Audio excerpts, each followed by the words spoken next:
¿Cómo están, queridos amigos? ¿Cómo se encuentran el día de hoy?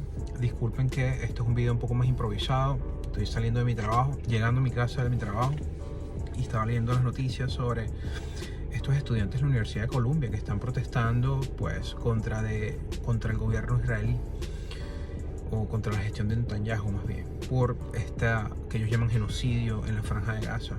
Pero yo quería hacer una precisión frente a esto que está pasando en Estados Unidos y estas manifestaciones estudiantiles que se ha repetido de hecho a lo largo de los años, básicamente por aquello que dice mucha gente que es los movimientos de izquierda, cómo se apoderaron de círculos intelectuales en las universidades de Estados Unidos, y eso se evidencia en manifestaciones como esta, donde los estudiantes protestan contra esta guerra contra Hamas y este asesinato masivo contra mucha gente en la Franja de Gaza, pero no de el atentado terrorista que fue el pasado 7 de octubre, por ejemplo.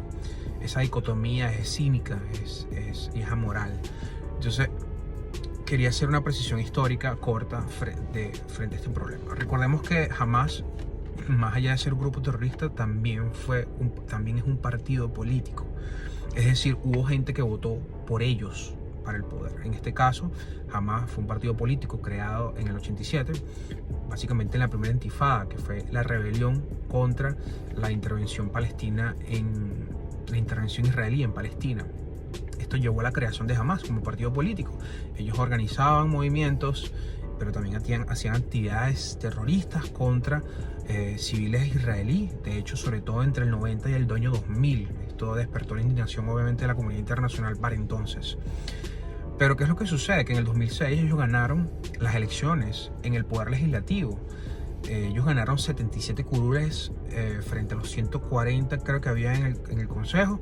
Estamos hablando casi del 44%. Y pues ganaron pues bastante porcentaje en los curules del Congreso. Y, o sea, es decir, como manifestación política,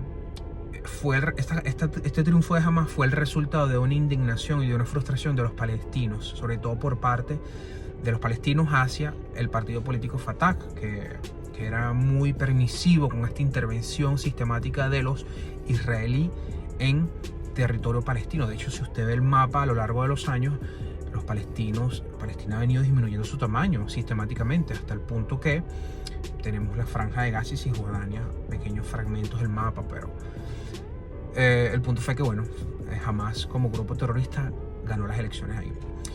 Debido a que ya Hamas tenía una historia de terrorista a lo largo de los años pasados, la comunidad internacional, incluido Israel, no aprobaron mucho estas elecciones.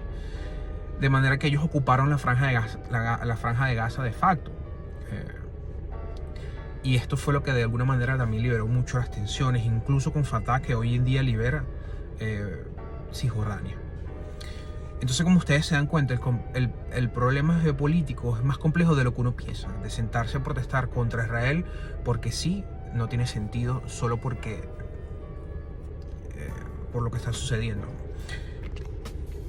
Miren, si una cosa estamos de acuerdo, o por lo menos en mi caso personal, si una cosa estoy de acuerdo en el hecho de lo que sucede en el mundo, es que todos son los malos en la película. En esta drama todos son los malos, y si tenemos que ponernos del lado de alguien, no sería de ningún movimiento y ningún partido político, sino de las víctimas, que, como usted bien sabe, son casi 40.000 víctimas en el estado de en Palestina.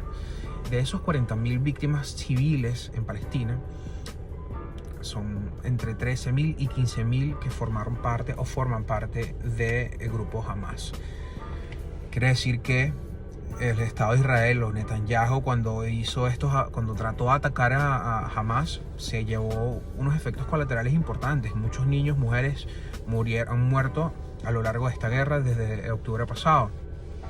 Pero que también se nos olvide otra cosa que es muy importante. Yo no sé si ustedes vieron los videos de este atentado terrorista que pasó el pasado 7 de octubre. O sea, las imágenes editadas seguramente se pueden conseguir sin editar en internet, pero recuerdo haber visto de hecho una reseña en The Washington Post en el que explica una de las sobrevivientes cómo observó una mujer siendo violada al momento que también era decapitada. Cuando uno lee estas o escucha estas narraciones de lo que hace el grupo terrorista Hamas, entiende que estos grupos se manejan bajo unos códigos morales completamente diferentes a los de Occidente. Eso exige medidas contundentes, sobre todo en términos de estrategia militar. Como usted bien sabe también, los centros militares de Hamas están debajo de hospitales. Esto lo utiliza evidentemente como escudos humanos. Yo también de hecho siempre me he preguntado si la razón por la que Chávez establecía apartamentos o misión vivienda en el Fuerte Tiuna era precisamente por la misma razón, para proteger a los militares y utilizar a los civiles como escudos humanos. Pero eso es otro tema. Sin embargo, vemos que es una cosa que es sistemática. Lo vemos en sistemas como el venezolano, el chavismo, y bueno, ellos en Hamas también lo hacen.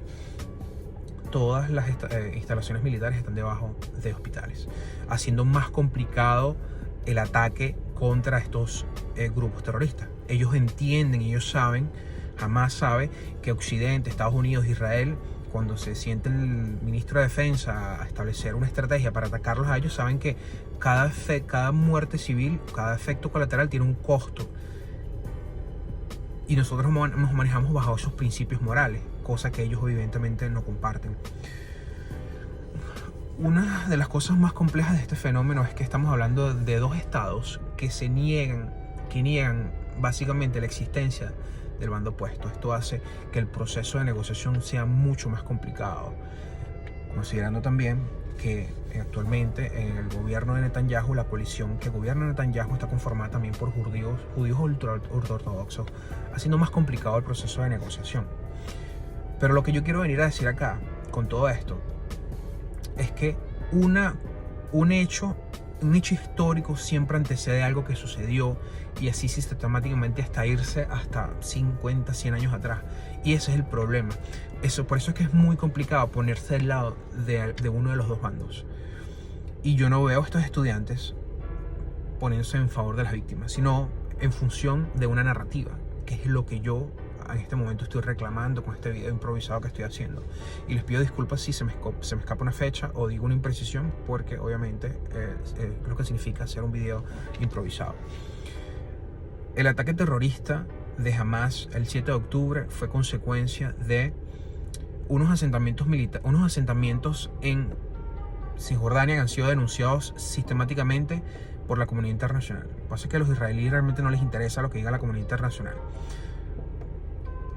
Además de eso, el partido político de Hamas como partido político ganó precisamente por un descontento también de la coalición política Fatah y por Occidente y por los sistemáticos asentamientos que ya se venían llevando a cabo desde hace años atrás.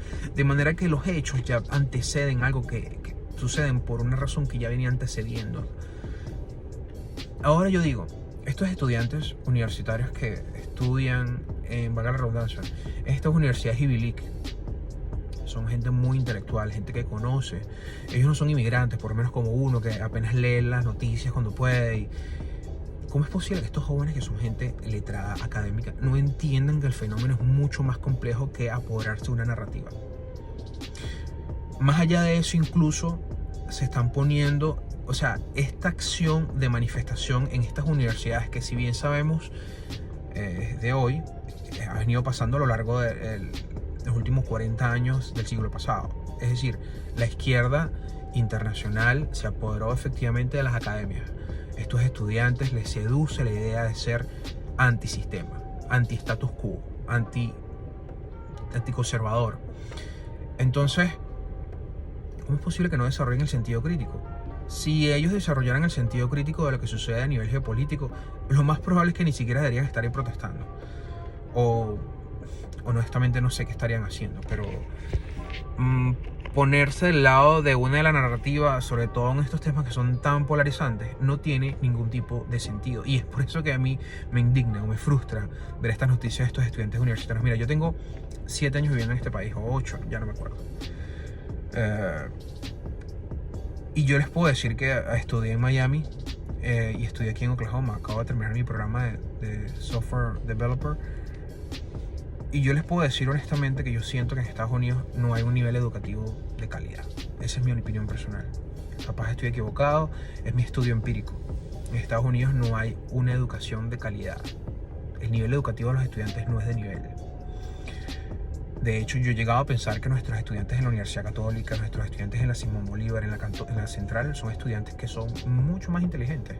Es lo que yo pensaba, pero puedo estar equivocado.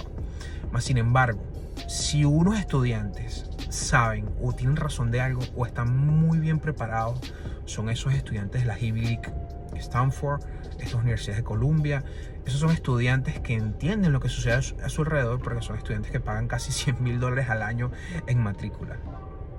¿Cómo es posible que ellos, que se supone que deberían saber lo que está pasando en el mundo, se vayan afuera a hacer proselitismo frente a lo que sucede del otro lado del planeta? Es lo que me perturba, porque eso te dice hacia dónde va el mundo, porque es que el mundo se rige a través de políticas públicas, y las políticas públicas se establecen, el político toma decisiones en función de lo que quiere la masa, y si la masa sale afuera a protestar por estas cosas, lo más probable es que no veamos, obviamente, gente en el Congreso pro Palestina, por ejemplo. Entonces, el tema es mucho más complejo y es la razón por la que yo estoy haciendo este video. Básicamente por el tema de los estudiantes, más allá de en sí por el hecho histórico entre Israel y Palestina, que bueno, como usted bien sabe, creo que incluso es hasta milenario, qué sé yo. Se extiende hasta mucho más allá del 48 con la fundación de Israel como Estado. Pero nada, déjame en tus comentarios qué piensas sobre esto. ¿De verdad estás de acuerdo conmigo o piensas que más bien deberíamos protestar en contra de Israel por este genocidio, que según dicen es un genocidio, otros dicen que no lo es?